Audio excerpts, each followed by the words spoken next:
negra, de mierda, cucú, ándate para tu país. Iba en la calle, que me pasó muchas veces que me metieron la mano en la cola. Entonces yo me devuelvo a increpar y me dicen, ese no es tu país. Entonces yo no entendía el por qué, qué tenía que ver el que tengo que dejarme tocar con que este sea o no mi país. Yo creo que a todos los negros les ha pasado que le gritan negro en la calle. Tenía una chica, toda la familia de ella es racista. Cuando yo me fui de la casa, empezaron a desquitarse con la chica, a decir, esto negro culiao, asqueroso, este negro drogadicto, este negro marihuanero, no te merece.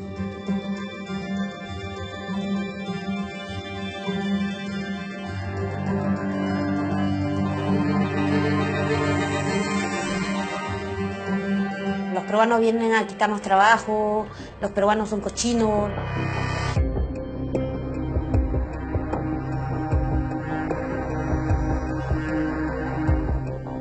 Y haitianas que están siendo abusadas en los trabajos. Las amenazan de que van a llamar a la PDI si hablan, las discriminan por ser migrantes.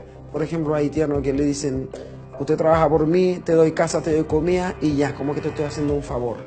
Desde que llegué a Chile siento que hay una construcción mental que los medios de comunicación están haciendo en la sociedad. Y es muy peligroso, muestran solamente un lado y muestran que el haitiano está muriendo de hambre.